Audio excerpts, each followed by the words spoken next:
evening, and welcome to The Encounter. It's a talk show that is organized by Christ for the Nations Ministries, and as always, I'm called Vital Muvunyi, and thank you so much for joining us tonight. Tonight is a special evening, hosting a friend of mine, actually a long-time friend of mine, and a friend of yours in one way or the other, because he's been on the show for many times. Tonight he's here for a special reason. He's publishing a new book, and it will be available to all of you guys very soon. So I would like to give him a warm welcome and ask him to introduce himself properly. I know we have had him on the show several times, but I want him to give us a proper introduction of who he is. So welcome. Thank you. Hello everyone. Good evening. My name is Bruno Iradukunda, and I'm happy to be here. I'm Rwandan. He asked me to give you a proper introduction. So I'm Rwandan. I'm not married, and I did theology I'm a theologian, if I may say. I'm also a businessman. I think that's part of who I am. I can say that I'm an evangelist. I love being on missions. That makes me a missionary, and I'm heading to a new journey of becoming an author, and that's my reason for being here tonight. I have so many caps that you're putting on tonight. It's very, very interesting. I think many people have known you as an evangelist and as a businessman. Not many knew that you were doing missions, you were a missionary too. And I'm glad that you have joined us tonight. So we'll be exploring more about your book. What's the name of your book, and why did you choose that name? The book, the name of the book is called My Forgiveness Story. The reason why I chose that name is because it's my story. Part of what is written in the book, or the content of the book, is my story, my journey of forgiveness, how hard it was for me, and the freedom that I found after forgiving. So the reason of the name of the book is that it's self-explanatory. It's my forgiveness story. That's interesting, and that's great. I know that many people around the world need forgiveness. Sometimes you need to receive it from others. Other times you actually need to give it to others. So, but I would still want to know why, of all many topics that you could have chosen to write about, why did you choose to write about forgiveness, and why did you choose to write about your specific story? That's a good question, but to answer it, I would say normally you write something that you master. I can't say that I'm an expert in it, but this is something. This is a journey I've walked, and this is the topic I've talked about most of the times. Even on this show, I think we talked about it. So it's a topic that is close to my heart. It's something that I've seen its fruits, liberating myself and the people around me. So it's something that I'm pretty sure 200% that it works. That's why I chose to write about forgiveness, because I'm very sure that this is something that brings freedom in people's lives. And I believe this is something the world needs. The people of Rwanda, be it a Christian or a non-Christian, everyone needs forgiveness. So I chose to write about forgiveness because I believe it's a powerful tool that everyone needs. Yeah. Okay, and how is it personal to you? Because if you read the title of the book, you'll find that, yes, you might be exploring a lot about forgiveness as a theme, but it seems like there is also a personal touch of yours. What's the personal thing about it from your perspective? I wish I can reveal everything in this show, but people will not be able to buy the book and explore. I'll say I have 3 reasons. One being that I'm a Christian, and I've had the privilege to receive the forgiveness of God. I've been forgiven of my sin through Jesus Christ. That's the first and the fundamental of my reason of calling it my story. Second, I've had opportunities to be forgiven by other people where I've messed up in life, people have disappointed, and they chose to forgive me. And I know the joy and the freedom that when you are forgiven, the freedom that it gives you when someone forgives you when you offended them, the awkwardness goes away, you can have a normal friendship again. So that's my second reason. And the third, which is the main, they always say leave the best one to the last, is the power that is in forgiving others. So as a Rwandan, we all know the history of Rwanda. I'm a Rwandan, I'm a genocide survivor. I was born before the genocide. So I've had my own part on the tragedy that happened in Rwanda. I lost many people in my family, including my father and my uncle and my lovely grandmother. So to forgive people who killed them, it was a bit hard for me. So as you find in the book, for those who buy the book, you read the journey that I walked to be able to walk free from that unforgiveness and that offense of the 1994 genocide against the Tutsis. So to cut it short, those three points are my main reason to write about forgiveness. Yeah, oh, that's a very powerful, those are very powerful reasons to have brought that book, and I'm excited that I will be soon having it. But this leads me to ask myself, who's your target readers of the book? Is it your fellow genocide survivors? Is it your fellow Christians? Is the message of the book for the whole world? I mean, who is your target group? Who is your target readers? The book, my target is the whole world, because be it a genocide survivor, be it a Christian, be it a non-Christian, old or young, everyone needs forgiveness. So my target is that everyone that has struggled with unforgiveness, anyone who has been hurt or who holds offense over someone, maybe you find freedom or you find the tips that will lead you into that journey of forgiveness when you read this book. So my target is everyone has been offended, and that makes it the whole world, because everyone is a potential candidate to be offended. If you haven't been offended, you can buy it and keep it in your bookshelf, because soon they will be offended. Yeah, Jesus said that it's impossible that offense will not come. So, or am I to say the contrary? So everyone needs this book. And apart from being a depth study about forgiveness, it's also a good story to read. It's not, I can promise you, although I'm not the right person to say it, but I can promise you that this is not a book that you read and be bored. For those who like to read, it's a nice book to read. Yeah, while we're still talking about the target readers, which language is the book written in? Someone could think that since you are a Rwandan and you bring in the story of 1994 genocide against Tutsi, someone might think that it is in Kinyarwanda, and we are having this talk show in English. Which language is the book in? The book is written in English. The first book will be in English, but I pray and I believe, God willingly, we'll have also a Kinyarwanda version, but I can't say the date right now. But it's something that I'm planning to translate the book into Kinyarwanda. But the main book is written in English, because I believe forgiveness is not only for Rwandans. So I'm targeting everyone.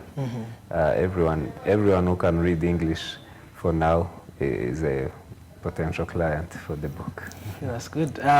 So let's kind of narrow down to forgiveness as a theme. What's forgiveness to you? Why does the world need to read another book about forgiveness? Why do people need to bother about forgiveness? What's forgiveness, and why should we bother about reading about it and its principles? As being on a Christian program, I'll ask you which part you want me to start with, because to Christian, it's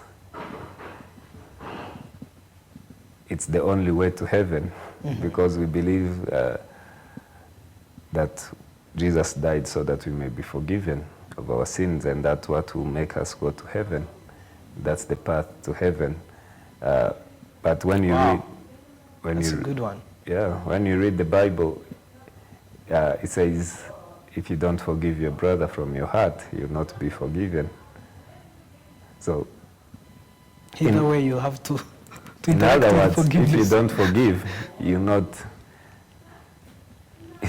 a candidate for salvation. Because if you read that word literally, that's what it means. If you can't forgive your brother from your heart, you can't be forgiven either. So for Christians, you have no choice. I'm not threatening you or something, but we need to be serious about what the Word of God says, because sometimes we whisper what the Bible shouts, and then we decide to shout what the Bible doesn't say. So one of the things that the Bible talks about very much is forgiveness, how much it's important for a Christian life. And when it comes to non-believers, you also need forgiveness, because I believe it's a gift that God has given mankind to be able to be free from offense, to be able to walk a life free from the misery. Because when you don't forgive someone, it's like carrying them in your heart and you move around with them. So in this book, I'm trying to show people how they can live a free life where you're moving without carrying anyone in your heart, but you're moving a free life, and that's the life that Jesus wants you to live. Oh, yeah. That's interesting. Part of what you didn't mention tonight in your introduction, but I am privileged to know, is that you have, I know that you have been working with people who are going through the journey of forgiveness. And I say that because I have sat in the audience many times when you were teaching about forgiveness, and I've seen, in fact, you and I were one time in a session, you probably don't remember this, but you were with Grace, and we were having a session on forgiveness. You could call it counseling, or whichever name you choose to give it to. But I want to come back to that part of your life, to that side of your life. I don't know if this is something you intend to share, but you let us know. Apart from your personal story, would you share with us how the benefits of forgiveness, how forgiveness helps individuals, both Christians and non-Christians? Yeah. Thank you for mentioning that. I have so many stories about people who received their freedom because they chose to forgive. Not all of them I'm allowed to share them on a camera, because some of the stories are confidential, but the few that I have where the people have allowed me to share their stories, or they want their testimonies to go out there so that people may know the power that is in forgiveness. Most of them are in my books, my book. So I encourage people I'm still encouraging people to find the book and read it. One of the stories that I love is that I always say, and I think I've shared this with you before, is a story of a woman. She was actually a mother of my friend, who came into our class. It was a 12-day school class. And throughout the week, she was sitting on a chair, plastic chair, but she always needed a pillow to be at her back so that she keeps her back straight. She had back issues for many years. And one day we talked about forgiveness, and she chose to forgive someone who had offended her for a long time. And when she came back the following morning, we had a creativity class. So in that creativity, we do many things. And this lady, because she didn't want to be involved in caroling and cutting papers, she rushed to sit somewhere where they were sewing because she was an old lady. So she found something that she was familiar with, and she rushed to that station and she grabbed a chair and sat. So she sat there the whole day until lunchtime. Even after lunchtime, she went back to the same chair. So when we gathered in the class to hear testimonies and what people have done, that's when she realized, I've been sitting the whole day without a pillow on my back. So God had healed her back because she had done something that she had refused to do for many years. So we believe that her back issues was related with her unforgiveness. And when she gave her testimony, that's what she said, that last night I chose to forgive and God has healed my back and I've had this pain for many years. So that's one of the stories, but I have millions of stories of people that chose to forgive and God healed them physically, God healed them emotionally, and God healed them even spiritually, because I believe we are all spiritual beings. So people couldn't connect with God because they refused to forgive someone. But once they chose to forgive, they started having a healthy relationship with God. So for our viewers, I encourage everyone to check themselves if there's someone you've been holding in your heart, because God is offering you a path that will liberate you not only physically but your soul and your spirit. Yeah. I know. Just like you mentioned, this is not the first time I've heard the story, and there is a tendency to get used to a story. But one thing that I never get used to when I listen to that specific story you mentioned and many other stories about forgiveness is that auto-healing. Healing is not an easy thing. It's supposed to be. Many times it's a very long, painful journey. But to hear that forgiveness has the power to do that thing of auto-healing is always amazing to me. And so I'm still going. I know you can't share everything that is in the book, but I kind of want our viewers to taste on what is there, and I really want to come back to your personal story in the book. When was it? But probably before we go to that, you keep telling people that they have to find the book and all that. I'd like to first know some information, then I'll come back into your personal story. So the first thing I wanted to ask, and I'm pretty sure that most of our viewers are very curious about, it's do you plan to launch the book? Yes, that's one of the reasons why I'm here today, is to tell people that the book will be out on the 29th. So I'm giving you a New Year gift. I'm sorry that I couldn't give it to you on Christmas. So it's a New Year. So normally January, that's when people want to do new resolutions and all that. And maybe one of the new resolutions you need next year is to start a journey of forgiveness. So the book will be out on the 29th. I'll be doing a book launch at Parkin Hotel by Radisson. So people can have the book from the 29th. We hope that the book will be into the different bookshops by the beginning of next year. That means from the 1st January in Kigali. And those who are outside, from outside of Rwanda, you can find the book on Amazon. We'll share the link soon. Those who are follow Christ for the Nation, and I believe I'll be back here soon to talk about the book review and all that.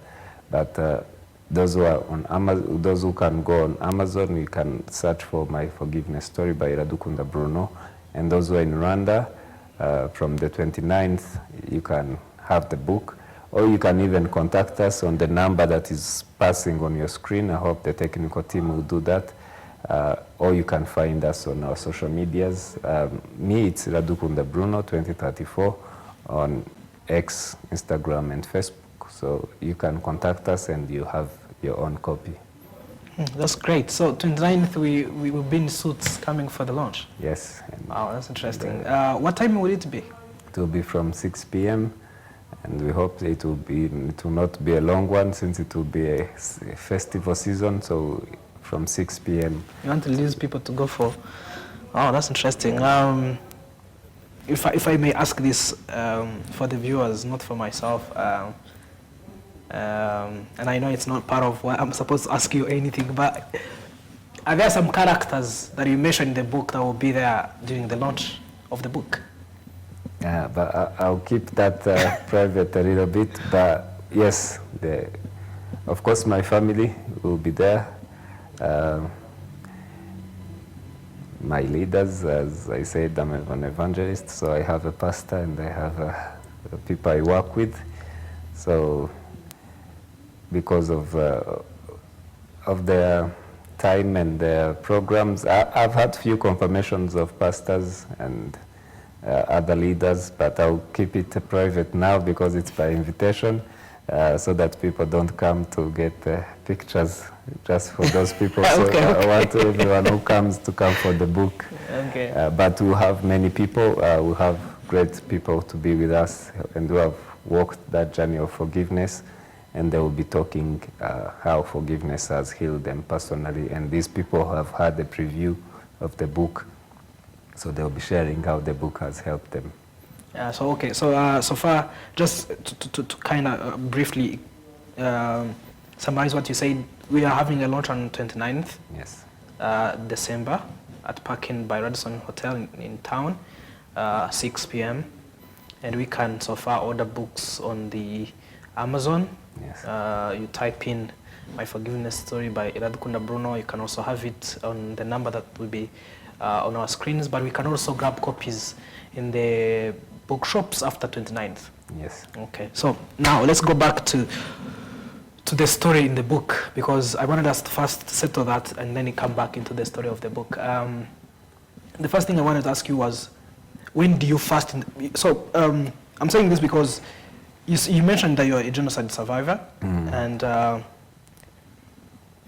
this is not me saying, this is something that is said by so many researchers, that the 1994 genocide against Tutsi was unique in so many ways. I mean, in terms of brutality, in terms of how neighbors killed neighbors, and sometimes families killed families, cousins killed cousins. We have read stories of and saw people and listened to testimonies of where this specific mother that killed her own children simply because her husband was a Tutsi.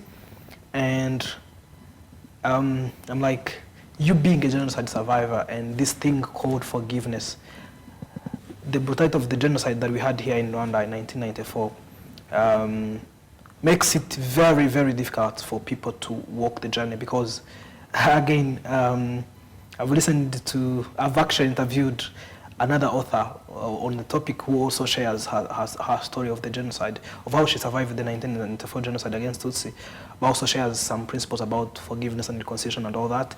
And she mentions how many times when they would come and talk to her about forgiveness, they would be talking about very pretty small issues to forgive on. So I'm still coming back to this thing. You having survived that tragic, you having survived that brutal genocide, how on earth did the topic or the theme of forgiveness come to you? How did you first get to know it? And what was your journey like? Of course, you may not be able to share everything as it's in the book, but we want to have a taste. You survived a very brutal genocide, and how did you meet forgiveness? How did you even apply it? Is it even possible for somebody who has survived? Because it's much easier for me to forgive someone who is late on a debt, but not somebody who killed my mother or my father. So what was it like for you, and how did you manage to forgive the people? I hope you forgave the people as you mentioned in the book. Thank you for that question, and I wish this show was a bit longer for me to share my whole story. But first of all, speaking as a Rwandan and talking about the tragedy of the 1994, to me I see it more as a spiritual attack that was on the country. You mentioned of a lady who killed her own children, or a father who killed their own children because of who they are, or who the other party or their mother or their father was. So when you look at what happened in Rwanda, it's not only a political thing. It's not. It's more than just that. It's more spiritual, and the enemy had a grasp of the country. So to bring it on my own story, as I mentioned in my introduction, I was born here, and I lost my father, my uncle, my grandma, and other members of the family. So to me, at first, it was not, because I was very young during the 1994. When I came across forgiveness, it was still at a young age during the Gacaca court that we used to have in Rwanda.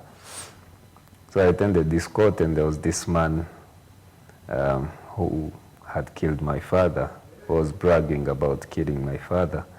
And I believe this is when I was really hurt for the first time. And that's when what had happened in Rwanda really started me. Yeah, it got to me, and I started thinking about it, and I started seeing how bad it was. At first, I thought it was something that was there, but during that particular hour of that court, that's when something was awakened in my mind. And that's why I always ask the parents and people in my generation, older, to be careful on how they share their stories of what has happened in their own lives, because sometimes it awakens the hatred and the anger in the young people who were not even around during the 1994. So during that Gacaca court, this man was bragging about how he killed my father. He was not sorry about it. So I was very angry about him, about what he was saying. I was very angry at him, and I started thinking, I started having so much thoughts on what happened in Rwanda, and that thing really took me back. I went on a journey of unforgiveness that took me into things that I couldn't imagine myself doing. So when I encountered forgiveness, or even when I could pray, I was back then a Catholic, and I was an altar boy. Wherever I could pray that, Lord, forgive us as we forgive those who have sinned against us. That prayer couldn't sit well with me, because I was like, if God forgives me as I forgive the people, as I forgive this particular man, then God hasn't forgiven me. So that's how my journey of forgiveness, I would say, started. And I fought with it for many years until God started teaching me personally what forgiveness is. And I was able to forgive that man. And that's why I'm here today, giving you the good news that it went even beyond forgiving him. And now I can even teach people about it. And that's why I encourage you to buy the book. So I've walked this journey. I know how straining it is. How it drains someone emotionally, and how unforgiveness can lead you into addictions to calm the pain. Unforgiveness can cause you to be physically sick. Unforgiveness can lead you to isolation because you don't want to meet people. So I know all these things that unforgiveness can do, and that's why I'm very passionate to talk about the topic, and that's why I've tried to use all means of communication, be it by teaching, be it by preaching in churches, be it on one-on-one. And I believe also using a book, it may reach many. Those people don't like screens, but like to read. I hope it will reach many and I'm still planning any other channel that I can use, but this message needs to be heard. People need to forgive to be set free. Wow, that's so powerful. And I'm so curious, and I want to ask this question in a personal manner. Do you really think it's possible to forgive someone who has hurt you that much? Like you said, someone who has killed your father and is not even sorry about it. Is it, like, are you sure it's possible to forgive such a person? Yes, I'm 100% sure that it's possible because I've seen it happening in my life. Uh, Forgiveness is not about you and the other person, you know, and that's why it becomes hard sometimes for people to forgive. If you hurt me and I choose to forgive you, I benefit more from it more than you. Because if I keep holding on that offense, it will hurt me, it will drain me, as the whole things that I was mentioning earlier. But if I choose to forgive you, I receive back my freedom and I can walk free. So forgiveness is more important to the person who is to the offended person more than the offender. And so I would say it's possible to forgive that person. Even Jesus forgave us our sins, which are, and I've seen people have even forgiven bigger than that. I've seen people have forgiven husbands who have killed their children. I've seen men who have forgiven wives who have lied about them and they have done like 10 years in prison because of a lie. I've seen, you know,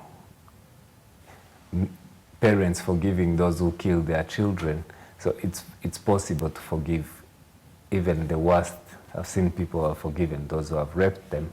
So I don't know what offense, maybe our viewers who are watching us, what offense they're holding in their hearts, but there's no offense that is beyond forgiveness. Wow. So, and everyone, if you're watching us and you're saying, I can forgive all those other people, but I can't forgive this particular person, I urge you and I plead with you, please forgive them, because it's not worth it. I'm not excusing their sin, I'm not excusing what they did to you, but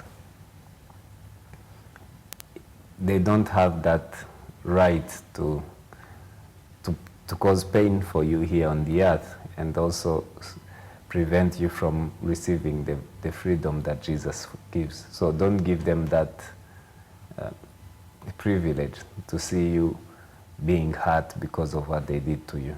You can choose the path of forgiveness today and receive the freedom from the offense that has been done to you. Also, thank you for that. With the examples you mentioned, I think just like you mentioned, every viewer of ours can tell that there is no offense that is too big to be forgiven. But then also I wanted to ask you this other question. You know, the commandment of Jesus when he says that you love your enemies, is it practically possible for somebody to love? There's forgiveness, but there's also loving, and I think they are different. And of course, I know you will talk about how loving is not necessarily having a relationship with someone. Someone could say he loves Rwandans, but doesn't necessarily mean that they have a relationship with all Rwandans.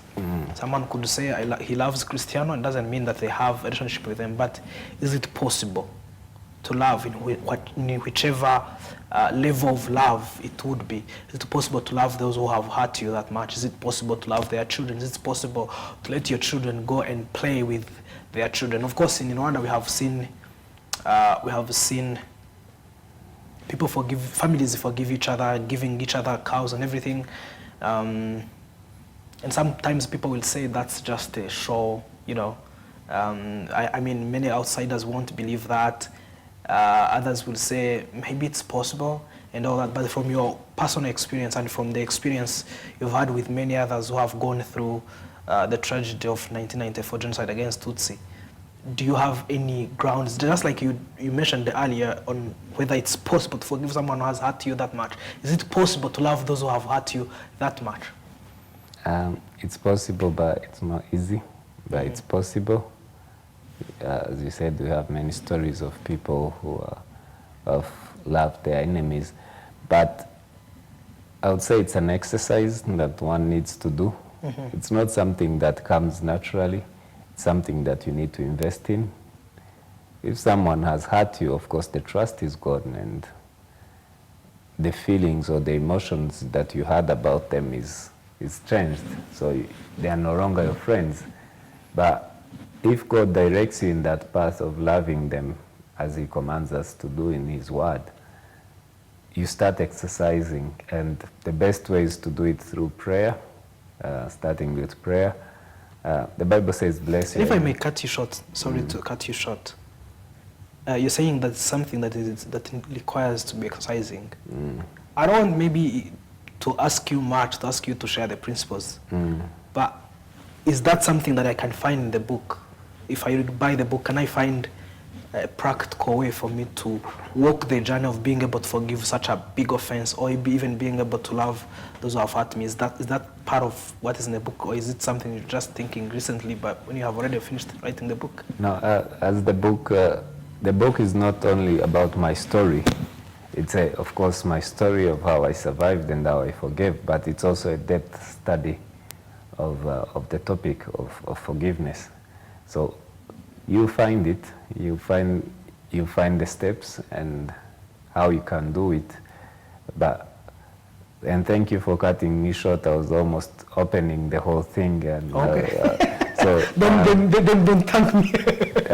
so our viewers should not blame me. I was going to tell him about that, but he has just reminded me that I'm here to tell you about the book. And I encourage you to buy the book so that you can find how you can love your enemies. And I promise you, I won't be here lying, but I share more about how you can do it. And I encourage you, once you read it and you find it resonating with what you believe, to please exercise loving your enemies. Yeah. Okay. Interesting. So going back to the book, what was your journey of writing the book like? Was it challenging? Were there any benefits? What would you say has been your journey of writing the book? I'm asking because there might be many other genocide survivors who might want to write the book. There might be people who are not genocide survivors but would like to share something in the book. What was it like? Is it something that you would encourage people to do? Is it something that is too challenging that you would like to reveal, to let people know that it's hard and maybe those who are cowards will give up? But, I mean, what was your experience? It was an eye-opener. And I don't want to limit it only to the genocide survivors. This is something that I hope, I was praying that I will not forget to mention in this show. It's my message to the older generation. One of the challenges was to gather information. As I told you, I was very young during that time. So during the time of gathering information, I realized how small our memories are, how small we can remember things after 30 years. People think they remember things, but they forget them.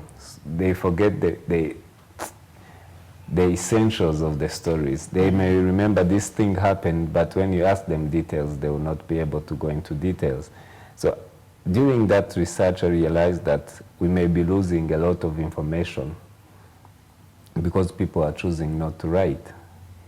So that was something that was an eye-opener, and I encourage, from that day, I encourage everyone we meet that have stories that are inspiring or people can learn from, to put them on a paper.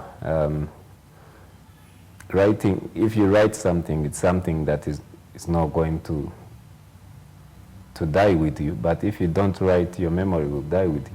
So I encourage everyone, Rwandans, even not Rwandans, to find the courage to write. And you don't have to be a good writer. Now you can even advertise. If you think you are not good at writing, but you have an interesting story, please contact us. Contact us on the numbers that are on your screen, or you can even visit our website on Vital Readings. I'm sure with how much we love stories, we can help you, but we don't want those stories to die with you. Yeah. That's good. So the website is Vital Readings? Yeah, vitalreadings.com, and I believe it can be put on the screen, or you can even visit us, our YouTube channel. You can write to us on our Instagram, and we'll get back to you, and we'll come with open arms to help you put that story on a paper. Okay. So as we come to the end of the talk show, just out of curiosity, are you planning to write more books? If yes, which other themes would you like to explore? For now, I would love to focus on this one first. Okay. But I have a topic already in my mind, something that I'm passionate about. Of course, one thing I didn't mention in my introduction is that I love politics, and I love authority and leadership. So, God willingly, maybe my next book will be about authority, or my story on authority, because I hope this will be a series of stories for those who love to read. Wow. Man, I would like to ask the last question, and we'll call it a day. What's your final message to the viewers and the readers, the potential readers of your book? Thank you. My message is that, first of all, I thank you for hosting me today, and for our viewers to give us their time. My message to you is that whoever you are, wherever you are, whatever pain you may be carrying in your heart today, forgiveness is something that you need, and I encourage you to choose to forgive. Even before you read the book, wherever you are now, if you have someone you've been holding in your heart, I believe this is God giving you another opportunity to choose to let go of that person and experience the power that is in forgiveness. So God loves you, everyone. Hope you buy the book, and those who have been invited, hope to see you on the book launch. So, man, thank you so very much for honoring our invitation and come to share with us your story and what's in your book. But also thank you for choosing to write your story. I know that writing about a personal story might be challenging, because sometimes you have got to share information about you, about your family, that may not necessarily be something to be proud of. So I'm sure that writing about your family, writing about yourself is a courageous act. And thank you for giving us a gift. Thank you for giving this generation of mine and the future generations such a gift. So really thank you. And thank you to our viewers. Thank you so much for tuning in to Encounter. As I mentioned earlier, Encounter is a talk show that is sponsored, or that's organized by Christ for the Nations Ministries. And I'm called Vitali Muvunyi. I'm your host, and I'm very, very happy that you joined us tonight. I hope to see you next Sunday. May God bless you.